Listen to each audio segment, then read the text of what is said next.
Welcome to the Lava Academy podcast, your monthly dive into the world of volcanoes, lava, and the forces that shape our planet. We're a team of lava enthusiasts based in Reykjavik, Iceland, part of the crew behind Lava Show, the world's first live lava show where we remelt real lava and pour it out in front of a live audience.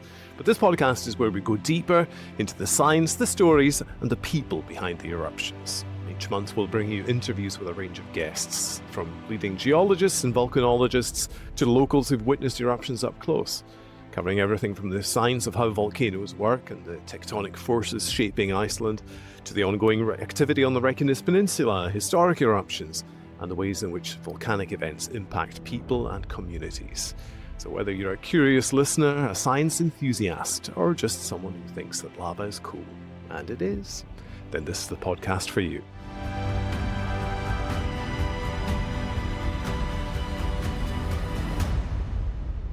Welcome back to the Lava Academy podcast. I'm your host, Ian MacKinnon, a former primary school teacher from Scotland, now living in Reykjavik and playing with lava for a living. And I don't have a co-host with me this episode.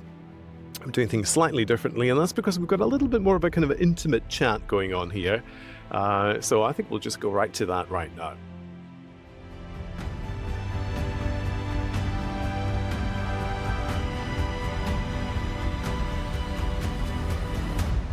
All right, so we are back again for another interview. It's a little bit more intimate this time. It's just myself and our guest.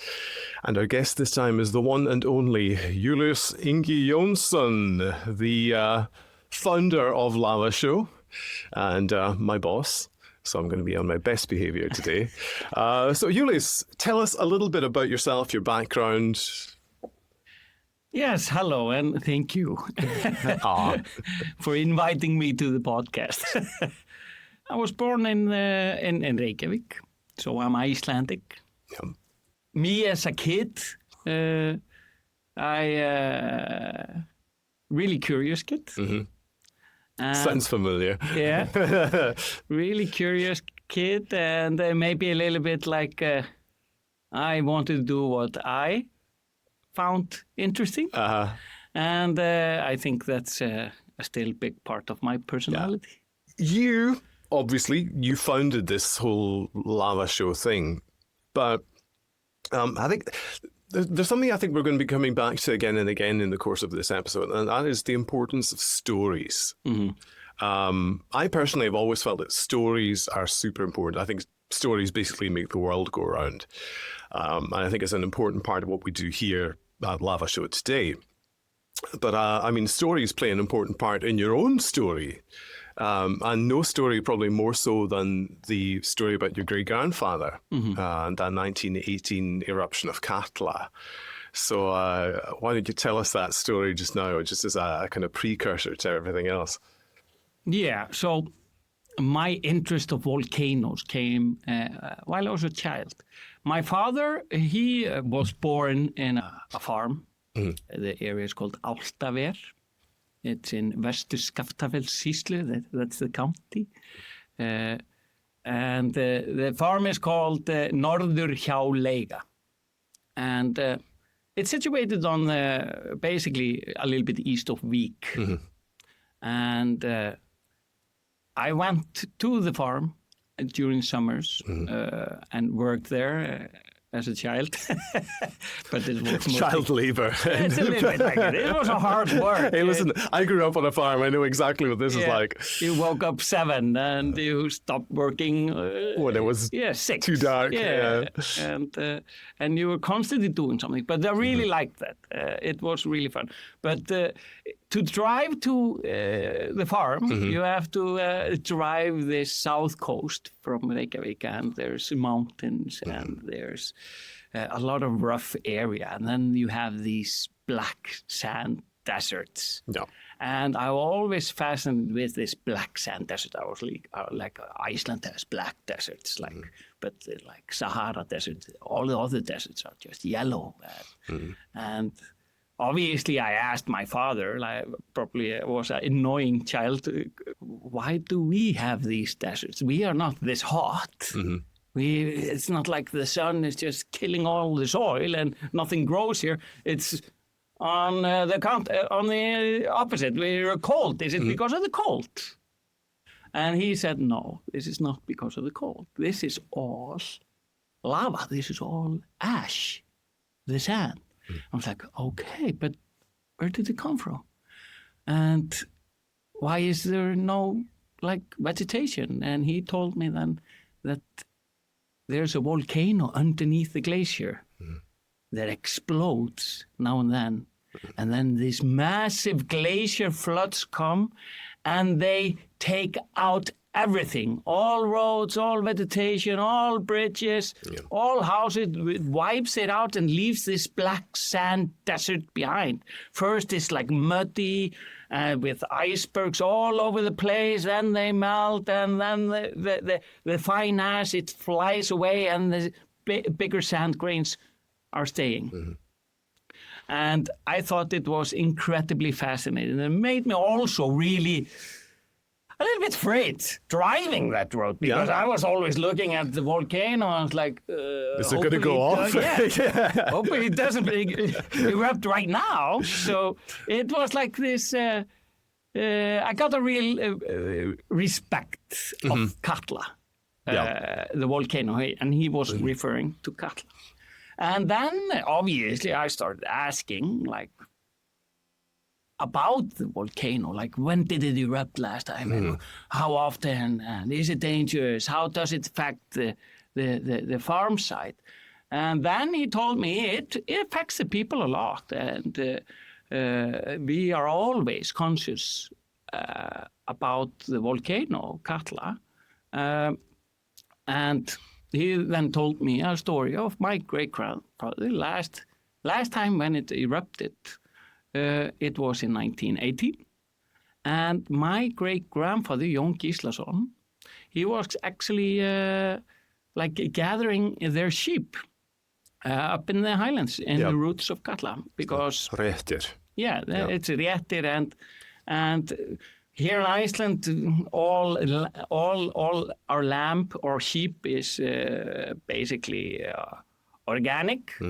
In the summer, we just let them be in the countryside, and they go up in the mountains and they eat mountain grasses, and they're just left. And they have this system. They have they mark them in the ear.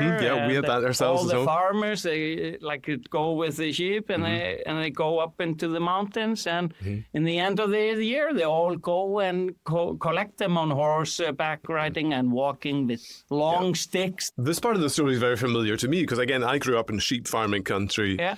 You know, we would always let the sheep out onto the high ground, onto the moors, all through the summertime, but we bring them back in closer to the houses in the wintertime. However, you folks would actually go one step further. You actually bring them physically indoors during in the winter. Yeah, we have to. From October onwards to about, May? Yeah, we have these fjárhús, which is called sheep houses. And obviously it's too cold and windy to have them outside in the wintertime. And they, the first design of the farmhouse, the bottom floor was actually where they kept their sheep because they used it at the heating during the winter. Yeah. So it was like a smart idea, having the sheep on the bottom floor. You slept on the second floor, all the heat from the sheep came up and heated up the building. But the smell probably also came up, so it's not ideal. So that's why I think geothermal energy was a good innovation for Iceland. So if I go back to my great-grandfather, Jón Gíslason, he was a part of a team that was collecting the sheep up in the highlands. Actually on the 12th of October 1918, when Katla started to erupt. So they were horseback riding, so they don't feel a lot of the tremors and stuff. The earthquakes, and there was not a lot of signs when Katla erupted. There was a few earthquakes that found in week, and then the eruption starts, and like. There's no mistaking it when it does. No, Yeah. but they didn't see any they didn't see the like ash plume or anything. It's erupting underneath the glaciers, melting the glacier ice. But they saw the glacier flood when basically Katla is a massive volcano under a massive glacier. The glacier Mýrdalsjökull, which is underneath, it's around 700 meters thick, which is massive. And Katla is, the crater is like a big bowl. And it starts melting the ice underneath, and the water builds up, but at one point the pressure releases, and then you get this massive flood all in the same time, like bigger than all the big four rivers in the world combined, the water flow, with massive, like icebergs and stones and almost mini mountains that come with the flood. Yeah. And they just saw this coming towards them, and they like had to run for their life. They were on horseback right now. They just made the decision like, we have to go to this area because that's a high point of where we are. And water obviously wants to go the most efficient way from the mountain to the sea. So they just escaped the glacier flash flood. And to give people a concept of how big this is, I know because this is one thing that I actually do mention quite often during the shows. It's just the sheer volume of water that comes from these Katla flash floods, because I've read that these glacial flash floods will produce a flow of water between 100,000 and 200,000 cubic meters of water per second. Yeah. Which is just... Yeah, you can't really... It's like 80 Olympic swimming pools per second or something like that. Yeah, it's so insane. Much you cannot comprehend. Yeah. You cannot put this in...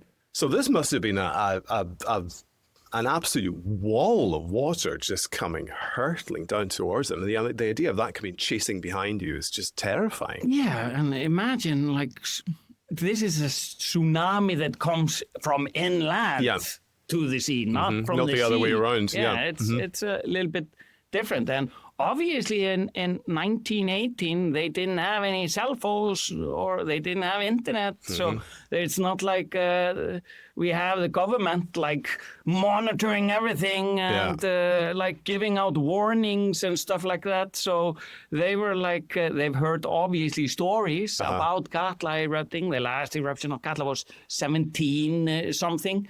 And so they heard stories that they knew about the danger of Katla, and obviously see the landscape, what Katla has made before. But nothing had happened within living memory of that time. No. Yeah. It becomes probably quite easy to forget. I mean, it's always like at the back of your mind, oh yeah, it's a volcano. But when you're just getting on with your daily life and you've got other important things to do, you kind of push that back until all of a sudden it's...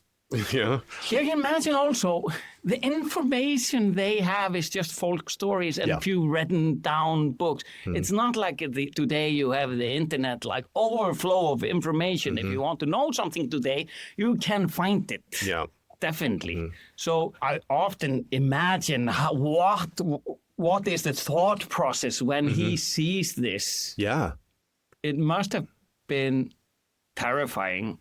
Looking at this glacier flash flood. And the impact on the area around must have been enormous. Yeah, it was mud everywhere afterwards. And because my great-grandmother was pregnant with her second child, she was actually pregnant with my grandfather, Júlíus Jónsson, which I'm named after. So she's much further from the eruption. And they saw the plume. That's the first sign of Katla erupting for them. Yeah. So they had a little bit of time to, we have to go to the highest point in the farm, which they did. All the farms, there's around 10 farms in that area. They all go and went up to the highest point, which was a sheep house, and waited there until the big massive flood went through. So they were safe, but she didn't know anything. All the men, from the farm area, from all the farms. Yeah, they're all out there. Yeah, and they. That must be terrifying for them. Imagine thinking like, okay, this happened. How is it up there? How is it up there? Because in the canyons next to the glacier, the water level of the burst was up to 60 meters high. That is insane. And often, because you know where Hjörleifs have this, it's on Mýrdalsandur, the black sand beach. The water flow there was at 20 meters. 20 meters for like... And that's on flats. Yeah, and you can actually see that in the mountain, if I call Hjörleifs a mountain, but actually you can see where the water was just bursting. And there on Hjörleifs, the water was bursting on that cliff and icebergs bursting and exploding. Yeah. It must have been a terrifying sight. Having grown up with this story, I mean, I don't know how much of the story you would have known when you were very young, but obviously you came to know the story a lot more as you got older. Yep. And that must have very sort of strongly shaped the way that you view volcanoes. And it gave me a lot of interest of volcanoes. Yeah. When I was a kid, I was reading a lot about volcanoes and looking at other volcanoes around Iceland. And obviously we have other really active volcanoes, and they may got more publicity in my upbringing, especially in New Katla or Katla. Yeah, because I mean, I know that there is another eruption which we're going to be talking about very shortly, which was in 2010. Yeah.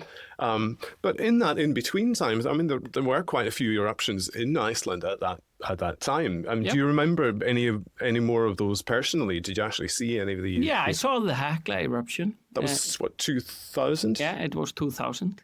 Yeah. That is the first eruption I saw. I didn't see it up close. I saw it basically from a little distance. I saw orange and I saw ash, ash bloom, but nothing close. The first one I actually saw pretty close was Eyjafjallajökull in 2010. Yeah. And then I've basically seen the new eruptions a few times. But I've probably seen lava. I'm probably a top 10 in the world seeing molten lava. Not just seeing it, but I mean, in terms of the number of times you've actually handled molten lava, you're probably the number one in the world. There probably isn't a human being on the planet who's handled lava as often as you have. We're probably in the top 10 list. Yeah. We both. Both of us, yeah. That's certainly true. It's a strange claim to fame, but there you go. We've talked about 2010 very briefly there, so let us go to that. So we're talking here the eruption of Eyjafjallajökull, but not so much Eyjafjallajökull as everybody heard about it, but there was actually kind of the early phase of that eruption that you witnessed up close and personal. Can you tell us about that? This is Fimmvörðuháls. Yeah, that's basically what I was talking about. I put this a little bit together, but this is two separate eruptions. This Fimmvörðuháls eruption erupted around 3-4 weeks before Eyjafjallajökull, and that was a fissure opening. Not under glacier. It happened on the mountain ridge between Eyjafjallajökull and Mýrdalsjökull, the big glaciers on the south coast. So you could actually go up to the glacier and you can see the eruption. Yeah. And it was a small fissure eruption. It was not as accessible as the recent eruption. I was going to ask about that actually, because I mean the 2021 and onwards eruptions, they were very accessible, really.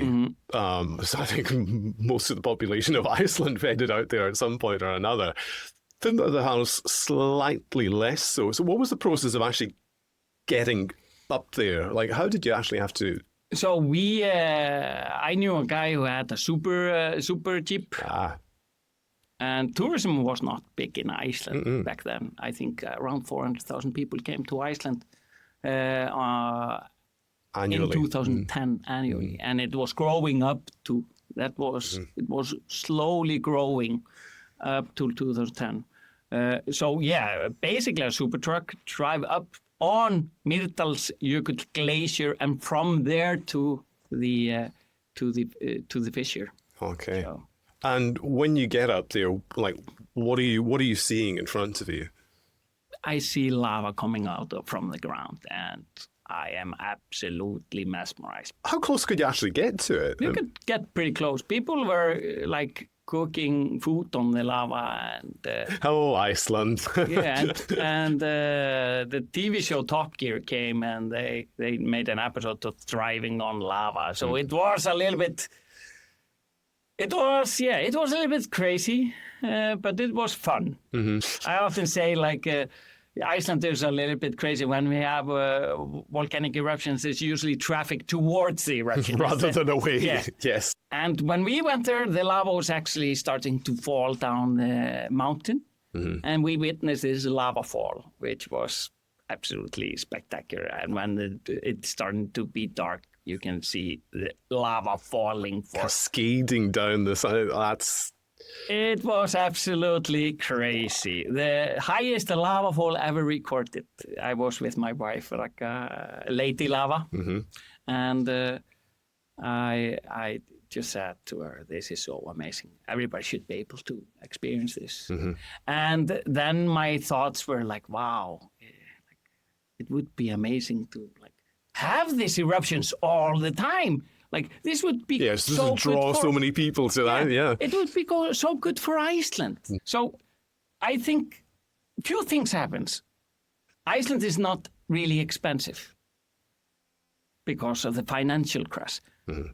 We have beautiful terrain. We have, and social media is like starting. Mm-hmm. Then we have this Eyjafjallajökull eruption. Mm-hmm. 3 weeks after. And then we close Eyjafjallajökull closes all the airports in Europe because of ash, which is actually really fascinating why they closed air traffic. And the reason is, it's a little bit connected to what we do at Lava Show, because when the planes fly into the ash clouds, if it's really fine and high altitude, these really, really fine ash, the ash actually goes into the jet engine and it starts to melt. Mm-hmm. And it starts to melt and make layers in the jet engines until they just stop. But then, often they glide and the lava starts to solidify, break, and all of a sudden they will go on again. Oh. The only airport open in Europe was Keflavík Airport in Iceland. I think it's really funny. So you're standing there at this kind of like really emotional, kind of powerful moment, looking at all of this stuff, and then your business brain kicks in. Yeah, and I was more thinking of for Iceland. Mm-hmm. And I think the first thought was, this would be great for Iceland to build up from financial crisis. And I said to my wife, like, could you replicate this in a safe area? And I just had the thought, why not just melt lava and pour it? Like, why not just heat it enough so it remelts? It's molten. Mm-hmm. The earth melted it in the first place. Yep. And then I thought, and then you can pour it in front of people and then explain Iceland and tell them how the lava solidifies and basically have a really entertaining volcano show or lava flow show or where you can actually just do this. Mm-hmm. But this was in 2010. Mm-hmm. I was working for, I was a brand manager at this time for the Coca-Cola company here in Iceland. I thought it was a spectacular idea. I didn't know if the market was ready for it. Aside from anything else, there's also the practicality aspect of it. It's like, well, how in the world do you even do this? I didn't even think of that. Yeah. I just thought, you can melt lava, definitely. Mm-hmm. It's molten in nature. And I just thought it would be a cool thing to do. No. But then just times move on. I did other things. So we didn't act on it in 2010. It was just a thought. So how then did it come to be that the lava show eventually opened up down in Vik? There's a pretty significant gap in time between those two events. Yes. It's not that much. Time flies. Yeah. Was it 8 years? Yeah, 8 years. So we had 2 kids at the time, in 2010, 2 boys. And we decided to move to Denmark. We started there for 2.5 years. And in Denmark, we got a little bit of... our boys were not really adapting really well in the kindergarten. Like most Icelandic kids had developed the Danish, at least the bare minimum, just understanding and Danish after half a year, but they were not picking up Danish. So they went into like a diagnosis phase, and then we got our oldest son was basically diagnosed with autism, and that was a big shock for us. Yeah.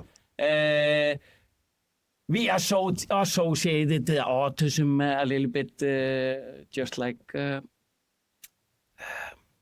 poster, like the stereotype. Yeah. Like Rain Man and stuff like that. We're like, no, our boy is nothing like that. And we went through denial and anger and sadness and all these phases. Yeah. I'm a little bit of a maximizer. When I have a problem, I have to know everything about it. And I started reading everything about it. And I read almost everything I found about autism.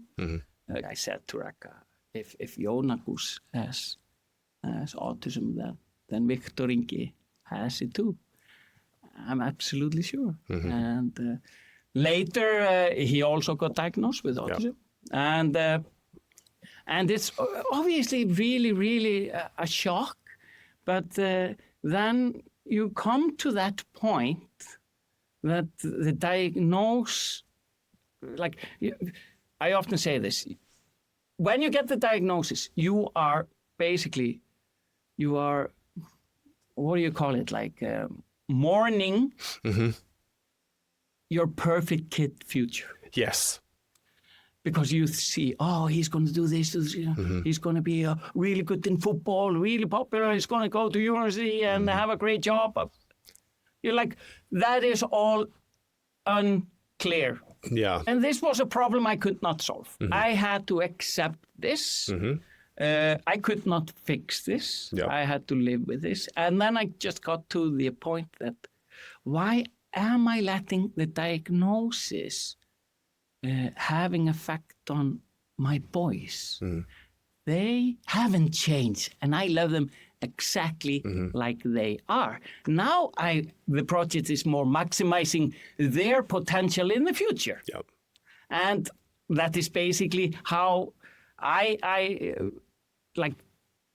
was able to go forward. So it was a big year. And then we studied there for 2 years, finished our masters, and came home. And my former colleague at Coca-Cola, he called me and asked me if I wanted to try the telecommunication market, and asked me if I wanted to work with him. And I said yes. But then there was a merger and another merger, and all of a sudden I felt a little bit stuck. I'm doing the same thing, and I needed something more. And I talked to then me and Raka at one point when I was getting really tired and starting to look around. I felt I was not doing my passion. I was just clocking in. I was not following my passion. But that was also, we put our passion on hold because we were focusing on the boys. And me and Raka had a serious talk about but they have done so good. They have showed us real dedication working with their disabilities. And we should show them, give them an example that we follow our dream. Yeah. So we should not be afraid of that. So that changed our mindset a little bit. Okay, not just work, and try to build. We have to also be able to follow our dreams. So we were sitting at this cafe, Tíudropar, and then I go, what do you want to do? Mm-hmm. And I always had a few ideas, and then I tell her, remember when we went to the volcano? What about we melt lava? Mm. And we do this show, we do a lava show. And my thought was, yes, we melt the lava with geothermal energy. So the original energy is remelting the lava. It's like a cycle. Yeah. Uh-huh. It's a perfect cycle. And we teach people about volcanoes. And it's basically like, it's our ode to lava. Mm-hmm. We love volcanoes and we can create it. And Ragga was surprisingly pumped after my pitch, and she was like, yeah, let's do this. Yeah. And 1 week later, I resigned in my job. Wow. It was in September 2015, and I had a 3-month notice. Yeah. So my last day was the 31st of December, and my first day as a Lava Show employee was the 1st of January 2016, exactly 10 years ago. Wow. So that was a big step, and I did not know what I was doing. Yeah, I can imagine, because I mean, there are so many obstacles in place. Yeah. From when you're trying to kind of get this thing off the ground. Mm-hmm. And I get asked about this quite often, actually. Mm-hmm. It's like, how in the world, how did they even get permission to do this in the first place? In the beginning, I'm researching a lot. I'm reading a lot about the lava, and I'm looking at furnaces and stuff like that. Looking at all kind of science stuff about lava, about emission of molten lava. Is there toxic gases if you melt the lava? All kind of things that I thought, like, what could be a problem doing this? And explosiveness and stuff like that. A lot of research, talking to geologists and engineers and stuff like that. I heard a great quote from some innovator. If you're doing something new, do not go to the specialists in the beginning. Yeah. Because they will tell you, like the engineers will tell you, all the things that will not make it work. They show you the obstacles. Mm-hmm. In the beginning, you don't want to see obstacles. No. You want to say, that is the goal. I'm going there. Yeah. I don't want to see any walls. They'll tell you why you can't do it. Yes. Yeah. They tell you, this, and this, and this, and you have to follow this. Mm-hmm. So that was not a good idea to talk to engineers in the beginning, but I told basically Ragga, give me 1 year. Give me 1 year of trying to get this going.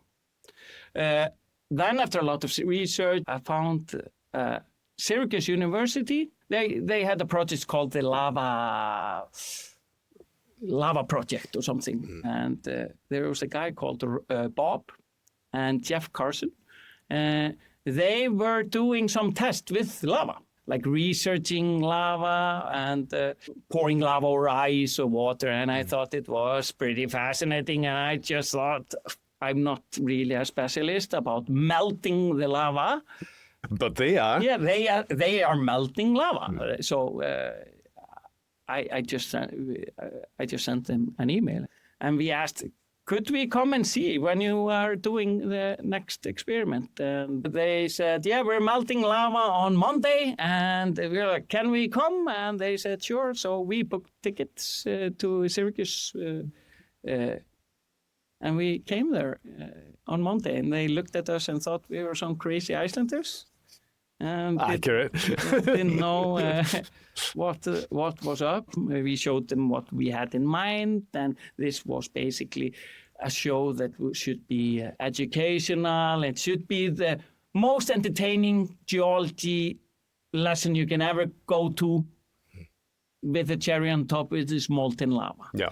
They said, "Oh, sure." And Bob, the artist person, and he was more into the furnace operating and stuff like that. And he became a part of the business, and was going to be helping us set up for the first setup. Yeah.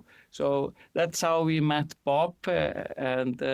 Okay, now we have to find the facility. Melting lava inside. Never been done before. Pouring it into a room full of people, which was the idea. Never done before. It is not easy to find a landlord that is crazy enough. And obviously we wanted to be somewhere in around the big Reykjavik area. Yeah. Where the most people are, or like everybody comes to Reykjavik, everybody flies to Iceland through Katla, and we were getting publicity. Oh, they want to melt lava, and I think many people thought like, oh, it's a good idea. It'll never going to work. Yeah. Because of everything, we were getting a little bit of traction in publicity. We got contacted by a couple. Ragnar and Hildur, and they had seen us in the media and knew what we were trying, and they wanted to buy a house, the old supermarket in the town of Vík. They want to try to rebuild their renting business as a part of that building. So they contacted us and told us, would you consider coming to Vík? And that's before they bought the building or anything. We were like, it's pretty far. But in that conversation, I could see how we would spin the story about Vík, because my great-grandfather and that story. And the funny thing that Ragnar, his grandfather was with my great-grandfather. Oh. It felt like a little bit... Yeah, it's like one of those kind of meant-to-be moments. Yes, they faced Katla glacier flood together. So we decided to join with Ragnar and Hildur and try to open lava show in a town that populates around 600 people on the south coast of Iceland. So you eventually did manage to get things open. Yes. I actually got an innovation grant from the Innovation Fund of Iceland. And I actually could buy the furnace. And that's before Ragnar bought the building. But Ragnar was so sure he was going to buy it. He just told me, just buy the furnace. Go for it, yeah. Yeah. So I actually did. And then we started testing. And we started testing the furnace outside of the building in, I think, March or April of that year. And we were outside with the furnace and it was pouring down rain. This is Vík after all. Yeah. One of the wettest places in Iceland. Pouring down. And Bob came and he was trying to start the furnace and the furnace didn't go on. And I was like, wow. What are we doing here? What am I doing in a small town in the rain? And with some American I don't really know. Ragnar have told me like, he looked at us from a distance like not able to turn it on even. And just thought like, what have I done? Encouraging buying this furnace. Yeah. So you managed to get successful pourings. Yes. That must have been an incredible relief when you saw the lava kind of flowing in properly for the first time. Oh, yes. So we found the right volume and this was the testing period, but then you have to actually open up a business. Yeah. And to open up a business, you have to be safe. So we got from the government, like work and safety, and from the health department, stuff like that. And I was extremely stressed because I actually called the work and safety and asked, like, what do I have to do to open? And it's like, you have to follow all the regulations that exists. But I was like, yeah, okay, but it's like I'm not doing really normal stuff. Yeah. How does that pertain to lava? Yeah. You know? So I went through a lot of paperwork. We did a lot of paperwork. I always remember when the work and safety comes, I was a little bit more afraid about them. Because he had been really like, you will probably never open. He came personally himself. He was 6 hours at the site asking me thousands of questions. And then there was one complaint, and it was not an emergency light in the freezing container that I actually rented. Wow. And then the first day of actually opening and have paid customers was the 1st of September. Mm-hmm. And the furnace broke. And Oops.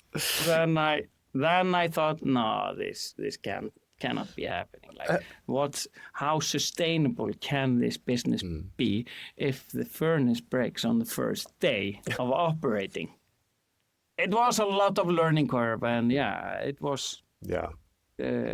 There I learned everything about Lava Show. I was at the counter, I was the financial manager, I answered all the calls, and I was doing the shows, and sometimes I melted as well. It was a lot of hard work in the beginning, and obviously me living in basically Vík and Raka, like in Reykjavik at the time, was... It took its toll as well. Yeah, absolutely. 2018, we opened. 2019 was really hard. I just heard the furnace running, and I thought, I'm basically just burning money. Because I could calculate like how many people I have to get to the show to make everything work, but we saw like it was building slowly, like word of mouth, people telling people about this.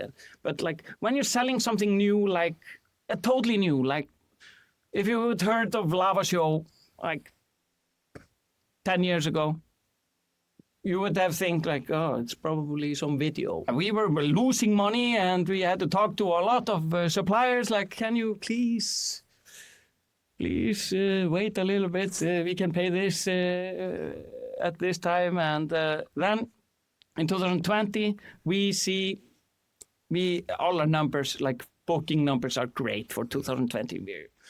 We sold 90% in January for the rest of the year. 90% of 2019 we sold in January 2020, and we were like really pumped. This is the growing year. This is the year we will actually start breaking even, or at least getting close to it. But then obviously COVID came, and it closed the country basically. Yeah. Everything just... And then I was sure, because the uncertainty was so much with COVID. You did not know what was going to happen or how long it would last, and it was, nobody knew anything. I mean, it was just a case of you're going day by day. Basically it was a hard time, and I thought I lost everything, and basically was at home, and my wife was extremely busy. She worked at Microsoft at the moment, and Microsoft Teams was like exploding during COVID, obviously, because that's also the way you communicated in COVID. So I was really bummed, trying to ignore all my email or invoices. But then at one point I just thought, okay, like the country all of a sudden opened for Icelanders in July. No regulations. You could, and I decided to open in July, and the Icelandic summer, like we call it, we had 1 month of a lot of Icelanders coming to the show, and actually Icelanders just traveling around Iceland, and that basically saved us. And then in May 2021, I'm just doing a show for a company. It happens to be one of that persons in there. He was the CEO of the company. He was quitting. His name is Birger.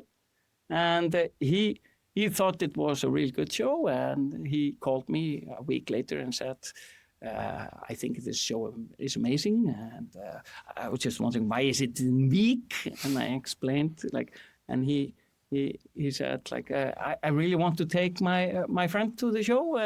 Can I come next week? He came, and after that, he said, this is, I think this should be in Reykjavik, and I think this should be all around the world. We really like this. And would we be interested in getting finance? So we just thought I really wanted to get the investment in, because I wanted to make Lava Show safe. I want Lava Show to live. So we got them in, and the first thing on the menu was, or the to-do list was opening up a new show in Reykjavik, which we did a year later. Oh. And here we are. And that's now we melted so many thousands of tons of lava, and we got over 500,000 visitors from the start. And I never forget how thankful I was for the first customers. Actually, someone coming and buying something that you and your wife created. Yeah, I was really proud, and I was a little bit guilty in the beginning, selling something. I wanted just everybody to see, and I gave a lot of discounts in the beginning. My wife's like, "Stop giving discounts," but I never forget how I don't take any customer for granted. It's hard to get customers. It's hard to build up a brand. It is hard to make a concept that actually works, that people are willing to buy, to invest in, to give people value with a product. It's really satisfying, but I don't take it for granted, and I'm extremely proud. We have got so many customers throughout the years, and it really is. It's just the whole thing is just a story of, determination, pushing through difficult circumstances against the odds, which is, in a sense, that's the story of Iceland. Yeah. That is kind of funny. There's kind of a parallel there. Yeah. And I think it's also this is Iceland people, I think, have to be stubborn. Yes. I think it's the only way you can survive here. Yeah, the stubborn. I think the less stubborn people went to Canada. Really, why? Yeah. Why live here? Yeah, you have to be a little bit stubborn. Yeah, and especially when we didn't have geothermal heat or concrete houses. Yeah. It was cold, but then we didn't. We were not as money, so I think Icelanders are pretty stubborn. Yeah. And this volcanic thing, you think it really is very much tied into Icelandic identity as well. Yes, it is.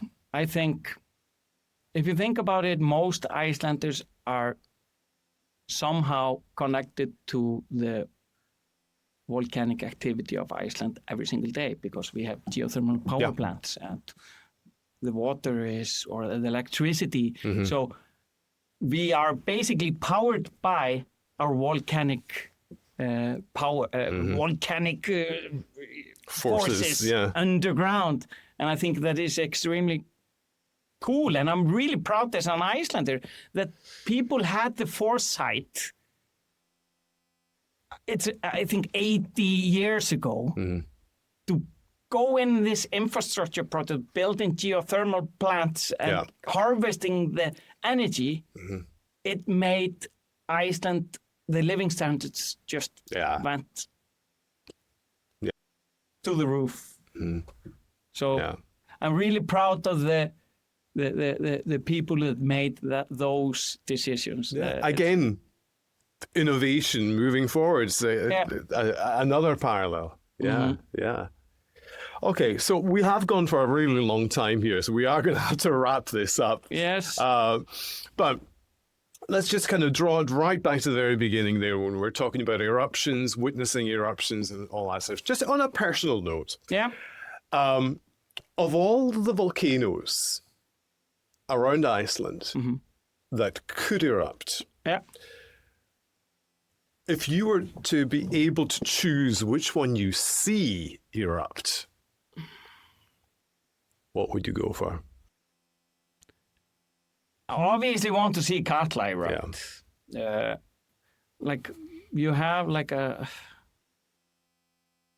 fearful respect for the volcanoes. You never want to wish for something catastrophic. Katla is dangerous and can disrupt a lot.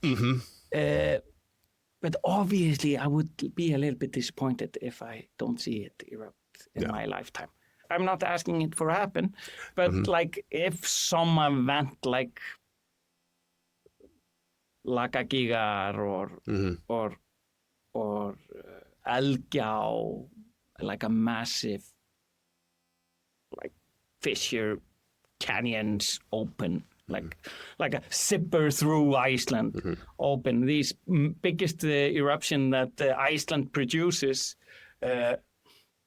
that would obviously be something that would be extremely dangerous, but obviously I would be really fascinated to see that. So I would say, I have to say Katla. And it is funny to just even asking that question, because obviously, yes, you don't wish any harm to come to anyone or any place. But there is, and I guess that's kind of the story of Lava Show as well. It's this kind of combination of the fear and awe of the nature combined with our own fascination as human beings kind of coming together in that kind of situation. It's a little bit like when we have really bad weather in Iceland. I get a little bit excited, and I want to go and there's a little bit out and just see test how bad yourself. is it. So, but obviously, if it's like devastating and harming people, or like people are getting killed or something, obviously you never want that. But I always, I have a little bit of a dream. It would be kind of cool being up on Hjörleifshöfði when the glacier flash comes and standing there and witnessing all the ice, like, slamming into the mountain. And it would be kind of cool. It would be extremely, extremely, like I would be afraid.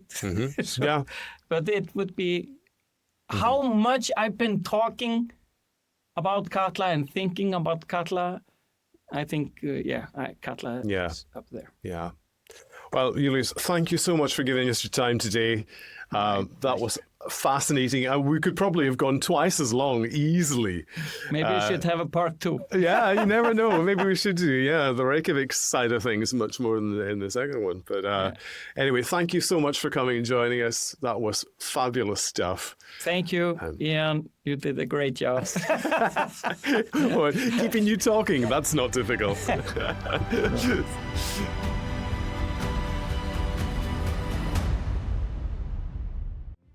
So a huge thanks to Júlíus for joining us there. That was a fascinating conversation and really an incredible story from start to finish. We hope you found that inspiring. And if you did, and if you enjoyed the show at all, be sure to reach out to us, let us know, podcast@lavashow.com. And of course you can share and get in touch with us and see our content on the socials as well. So we're on Facebook and Instagram, all the usual places. If you search for Lava Show Iceland, you'll find us there easily enough. But yeah, be sure to subscribe, tell others about the podcast, spread the word. and hopefully we'll see you again here next time. Thanks for joining us.